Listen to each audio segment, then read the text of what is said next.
Hello, everyone. This is a Dreamlight Decorista coming to you from my Glade of Trust. I'm rounding out the spooky season with the exterior decoration of my non Christmas haunted mansion. That's going to go over in the Frosted Heights. I want to make a Christmas village. And then we got the whole new biome coming. Very excited. Our whole new world, actually, in the expansion. But today I'm going to show you the speed build of this haunted mansion. I had the idea that I wanted to do it like very old and abandoned and overgrown. And it's hard to do kind of overgrown stuff in Dreamlight Valley. So I had to kind of be strategic, and it was a lot of fun. I started with the border path, but then I ended up removing that and putting in the non-border path just because it was more easy to it was easier, sorry, to make it look more broken up and overgrown, like in a realistic way. So I'm really excited. I usually try to make things like really beautiful and magical. This time I'm making it a little more spookiful and disturbing. I decided that maybe there was like an old recluse living in the house. I had the idea maybe he was a former cult leader and then he got abandoned by all the people. And so he still lives here, but it's very overgrown and creepy, and he's getting on and can't tend to the house anymore. So it's very much in disrepair and disarray.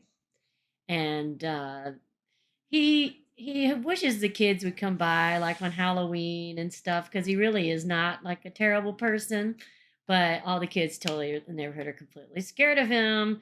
And even though he puts out these pumpkins to let everybody know that someone actually still lives in this disheveled house, the kids will not go past this gate.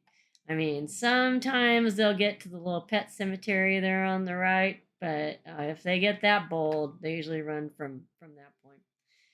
So we'll start the speed build, and then I will come back at the end and give you a walkthrough. So I'll see you after the build.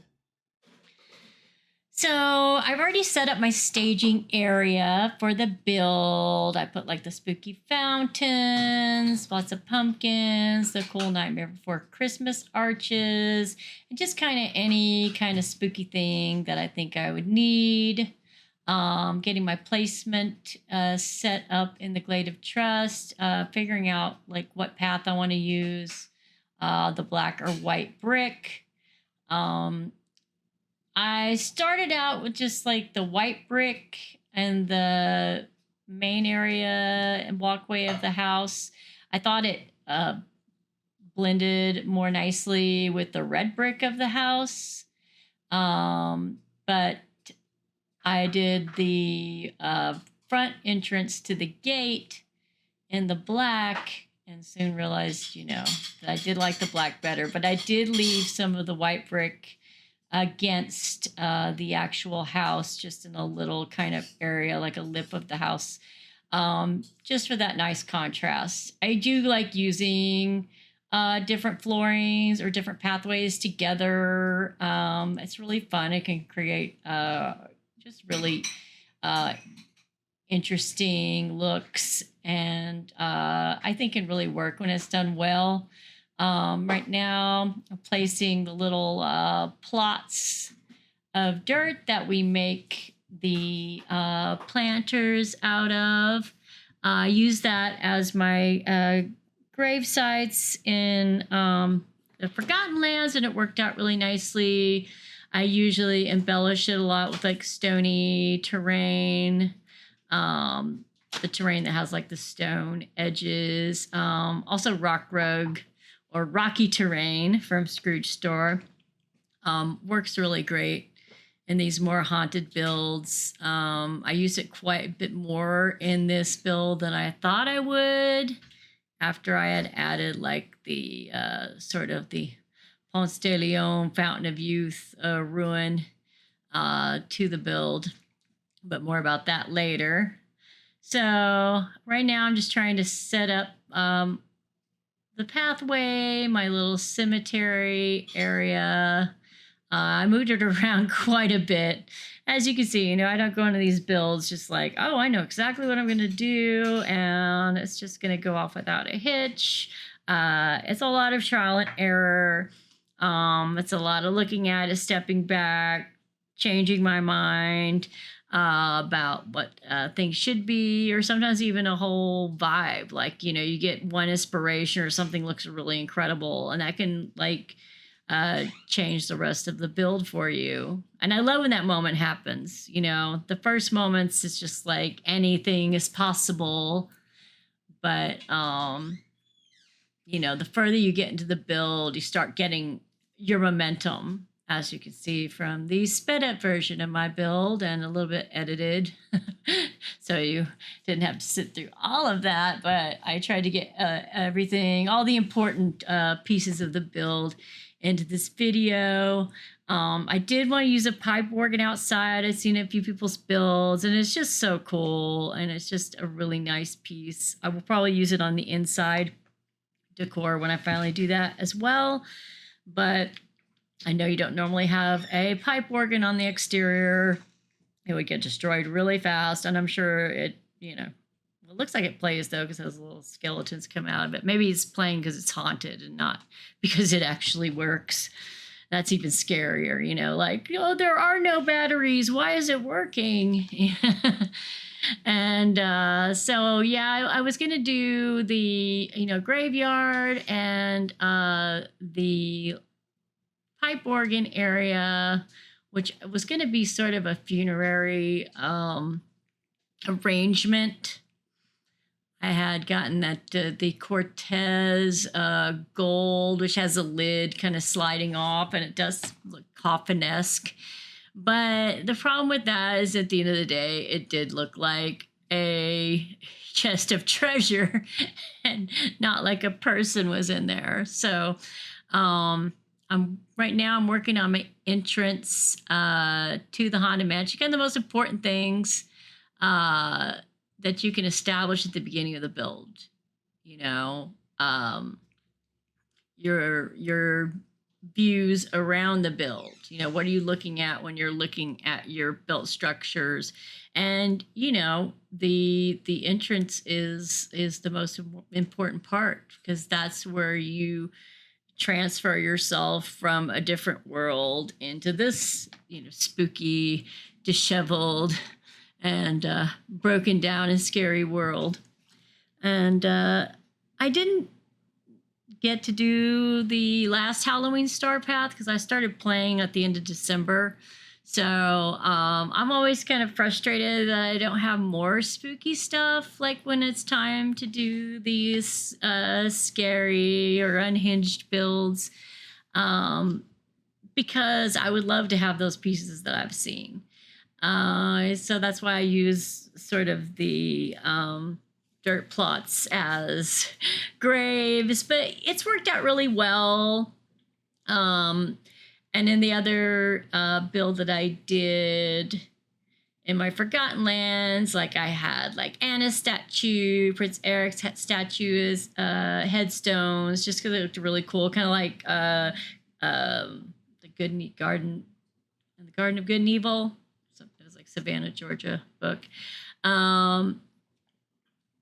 So when I add a lot of the different kinds of terrain, as you'll see later when I'm building it, I feel like it builds it out nicely and makes it look great. I love these green glowing fountains. It's like they're like vomiting some radioactive substance, which makes it even scarier. And I already had the green lights, which is great, so I didn't have to fabricate those. And I liked having the green just at the beginning, so it sets a really ominous tone, and it's unique to itself and kind of makes it special in the build, and just doing green lighting everywhere. I wanted you to be able to see as I go through this that I start taking patches of the ground out, and I start just trying to give it that look of paving that has come up or been dug up over the years and damaged, and the earth kind of reclaiming the land. So here I'm setting up my graveyard still. I finally decided it was going to be on the right side when you're facing the mansion. Still struggling a bit with the piano because when I realized that the little Cortez trunk of gold just, I don't know, wasn't believable enough. That area became available closer to the house, and I also thought it would be nicer to have that organ there so that it was its own kind of really impactful area, and it wasn't infringing on the cool entry. I thought about having a lot more structures in this build at the beginning, but as I started experimenting and the build was sort of manifesting itself, I realized that I didn't really need like too many like big objects or other buildings. I decided to create most of the effect with the flora and fauna and the pathways or lack of pathways, damaged pathways, and also just like random objects. I guess I just added the ruin here.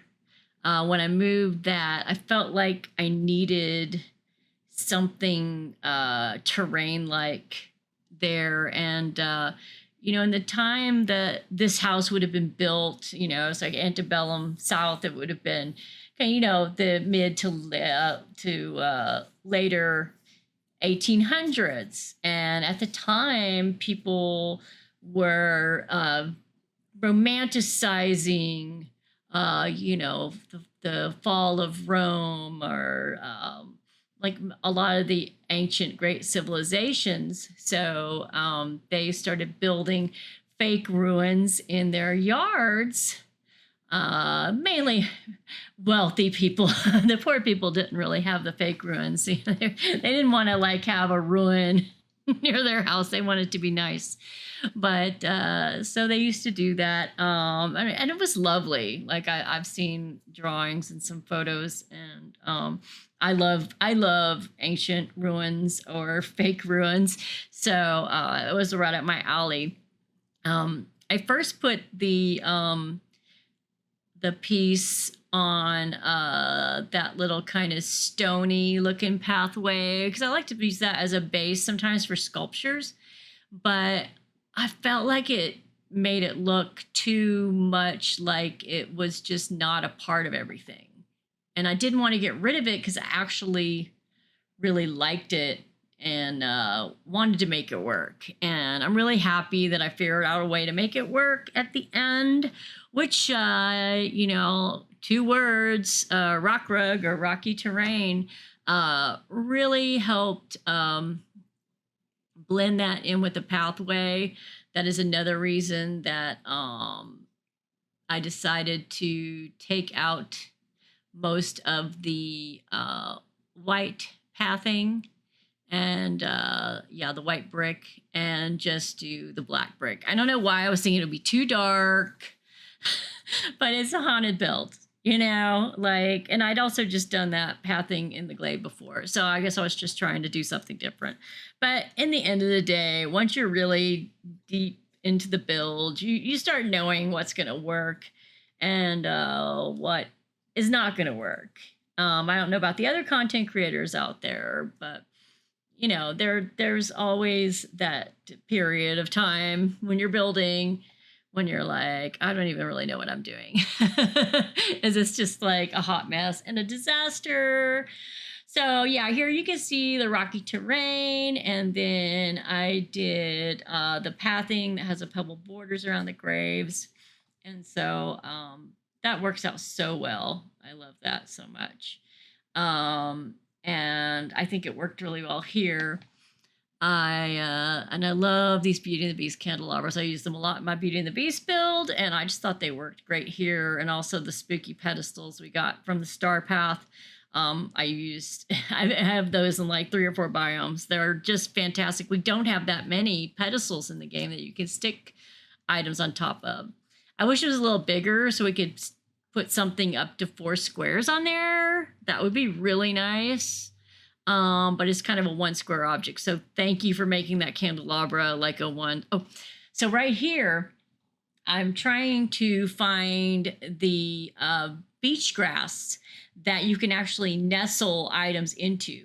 Like you'll be red, red, red. You'll pull out like 6, 7, 8 from the menu, and then voila, there'll be like one that can actually be nestled. It's only the beach grass. So now you can see how I nestled it into the bench. So it looks like the grass is growing up through the bench. So if you're wondering how that was done, it's the beach grass, but it's not every beach grass. And you have to go through the menu and just pull them out, just like you saw me doing until you find the one that does it. And I learned this from Cupcake is Gaming. She kind of figured this out before a lot of us, like she does with so many things. And so I've been so appreciative and really appreciative in this build. And so, and like researching, like I said, I have some books on the Haunted Mansion. I love Disney parks. That's kind of my thing. I'm really a big Disney park fan. And, it was cool because like they had in the drawings and, in the photos in the ride, they had like crates and sacks. And I was like, oh my gosh, I have to use that. And it really made it, come alive and feel the vibe that I was, trying to give it. I thought it was kind of weird doing like an abandoned build and then putting like the little like lit up pumpkins, but I don't know. I think they add so much, and it's so spooky and creepy that they give you a little bit of charm to make you want to walk through there. So I think that's why I had to come up with the story of like, well, why would there be lanterns? So coming up with the idea that somebody still lived there and hoped that people would actually visit and not think he was like some scary, creepy guy. Or gal, I don't know. I made it a guy. Seemed to help me like deal with that. I don't know why I have to be so realistic, with a video game, but that's sometimes the fun. It's like, okay, well, what is the story? And making it believable. And sometimes the story can really help you build better because you know what you're trying to say. And so many times I struggle so much when I don't yet know what I'm trying to say. And this bill was kind of like that. I was a little intimidated to go into it. Like I said, lack of spooky stuff. And also just not really quite sure. I'd seen some great builds that some content creators had done. So I'm like, well, they've already done it up as good as it can be. So I just had to do my own take on it, and it started becoming really fun. And like this gazebo, I was going to make almost nice before, and then by this time in the build, I was just like, let's just ransack this gazebo with just overgrown items. And I like tucking just random stuff that would get thrown in there. Like I keep the original table and chairs, but then instead of like something nice on the table, I added just some like old soda cans. I pictured like the only people brave enough for like teenagers who would come back here to like drink and party or whatever. So they left stuff behind. And maybe even, I had the idea because eventually I put like the little campfire or cooking stove in the back here. It feels just kind of ominous and cool, and just add, the addition of fire is really nice in a build like this. But I was like, this guy, this recluse, he doesn't go out and work. Maybe like he doesn't have any electricity in there. He could be back there cooking on the fire and, in his backyard. But I don't think he still eats at this table. I love that I could use that bathtub with the plantings, and then I put the apothecary jars on there just to give it more of a haunted vibe. It is such a great piece, and I think it works really well here. I also use it in my Beauty and the Beast build at the Beast shop. I thought it would be kind of fun, the flower shop, to have a little bathtub with flowers. There I use it to be charming, and here I use it like this bathtub was thrown out and now it's overgrown with flowers and plants. Um, so I thought it worked really well in this instance for a very different reason. It's always good, go in and out of your build, walk around, get a sense of how it is to be in the build, because things are very different on ground level. And sometimes in a better way than when you're looking at it from above.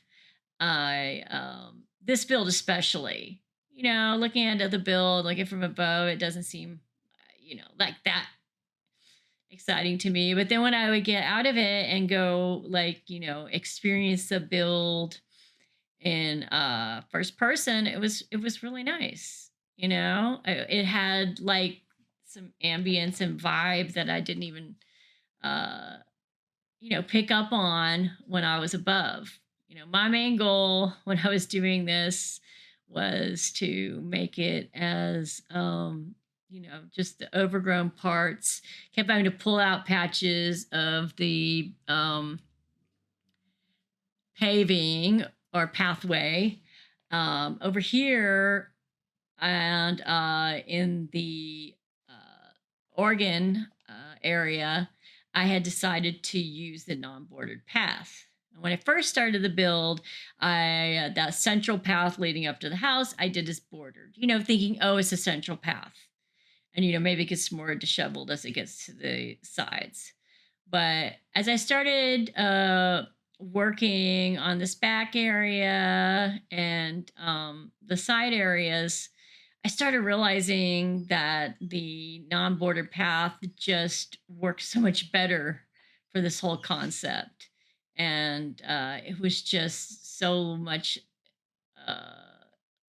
less clean than the border path. But I'd already done it with the borders. And so throughout this part of the build, I'm very much struggling with, okay, do I keep it as both paths? Maybe that'll look a little more messed up in a good way, or am I going to eventually take out all the borders and replace them with the non-bordered path? It's actually what I did, and I don't regret it at all. You'll see that towards the end.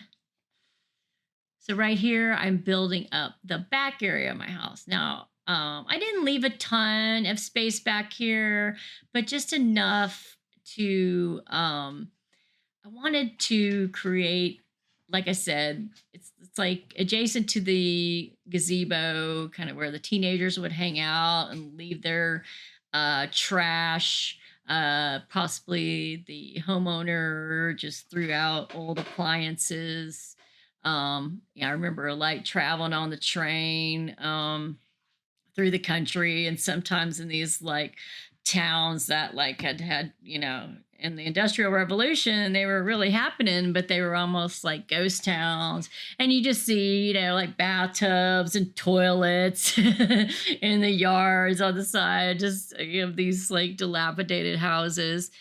And I really kind of wanted to do that here. I didn't want to do it like in the front of the build.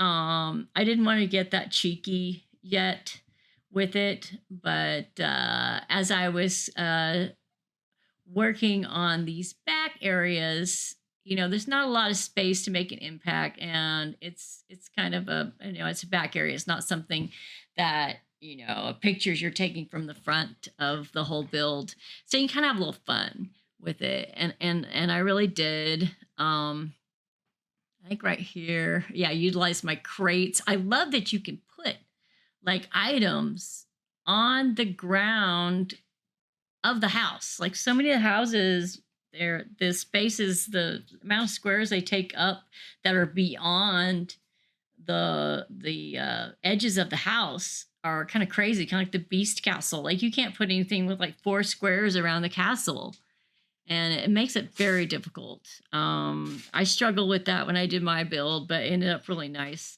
But with this, I had a lot of fun being able to just like stack that stuff right up against the house. It just gives it a nice realness.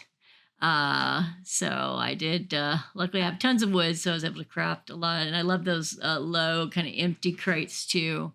Both of those are the craftable crates. If you haven't been playing the game very long, a little bucket of water. Yeah, I'm like I was thinking, like you go there cooking, and he's cleaning stuff with that bucket of water, and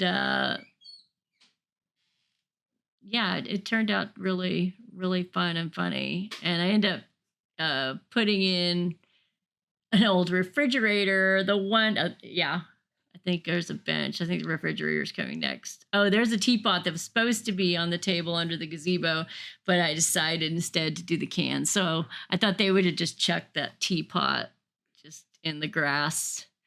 And there's the little campfire. So I don't know. I mean, maybe the bad kids lit it, and maybe the Boo Radley guy that lives here, uh, makes all his meals out there when no one's around. So this little back area has really started taking shape. It's kind of interesting at this point, like how much is too much or not enough when you're not doing it to be like. I think it's beautiful, but it's kind of beautiful in its own kind of unsettling way. So here, taking a break, looking around, trying to cover up some of that bordered area, non-bordered area with the rocks. And this is definitely when I was getting sort of frustrated with that. And it took me till almost the end of the build just to be like, there we go. Yep. I could tell that was kind of my breaking point. And as you can see, I decided to rebuild all of the pathing. And again, with the certain items having footprints that they shouldn't. It's just way too big for what the item is. And I was realizing that a lot when I was trying to do the overgrown. The ferns are fantastic. You could pretty much get all of the ground cover or the pathing completely around the fern where you can't not even see the ground underneath. But I think with the non-border path, it made the ground underneath look more purposeful and look like that part had just crumbled over the years. And because with the one with the border, it doesn't work the same way. But I didn't realize until a bit into this build that I was going to do that and do that as much as I did it. But when I saw how impactful it was and how great it looked with that non-bordered path to just have all those different kinds of plants and some of the night thorns too. I never used the night thorns much before. I did it in my Forgotten Lands, and I used them quite a bit in this build. They just added some like organic shape, some verticality, something that wasn't like a pumpkin or a bush or a tree. So now I'm like getting the pathway all in kind of the front areas and the side area. I didn't know what to do with that area to the front. Oh, I have to give a shout out to El Serene, who did a great Haunted Mansion build a little while back. She put, I think she did put that pirate boat into the water by her mansion. And yeah, I put it in there just because I was probably gonna take it out because I was like, I don't want to copy L, but it just looks so good with the way that this build turned out that I just kept it there. I think she said, "Oh, it's extra creepy," so I was like, "Agreed," and I'll keep it in mind too. So now I'm taking the pathways to kind of line up as much as I can with the beach area and the meadow, and just trying to flank the trees at the entrance. And that's about it for this build.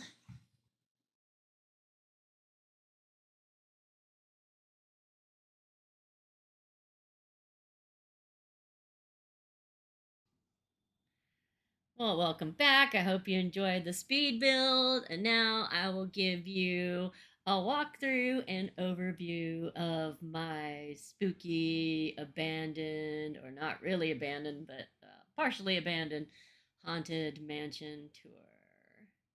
So come along.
Well, I hope you enjoyed this walkthrough.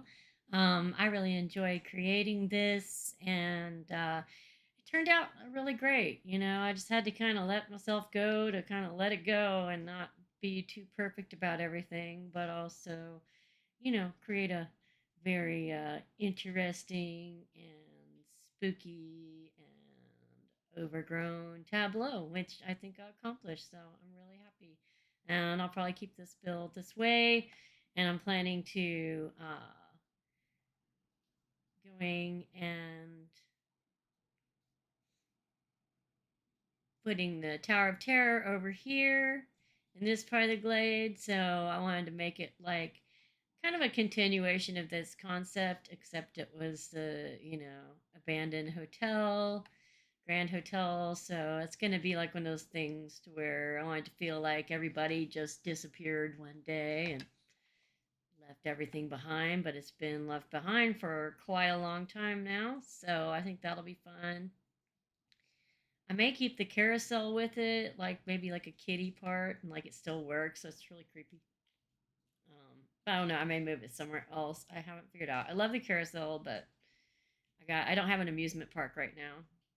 And then over here, I always feel like I never took advantage of the waterfall.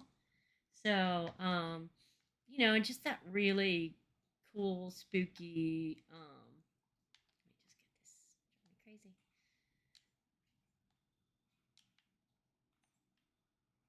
Kind of ancient feeling this has, and a lot of the new Eternity Isle stuff looks like kind of like this area. So I'm gonna keep Ursula over here, but I think I'm gonna make like the sort of haunted uh like tribute to the ancients. So, it's kind of like a whole kind of abandoned world over here. I want it to be like an ancient civilization, and then the old 1920s hotel, and then the like kind of antebellum haunted mansion over here.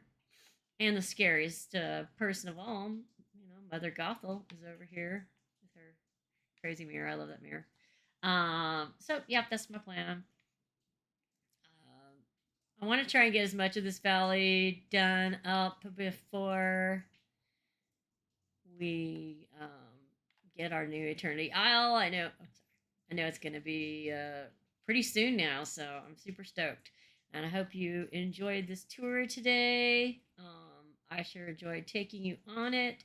And if you enjoyed this content, please like, comment, and subscribe to my channel. And hey, we're having multiplayer soon, so I'd love to do collabs with other content creators, and also, be able to visit some of your valleys and help you with your decorating. That would be a lot of fun. So stay tuned, and I'll see you next time.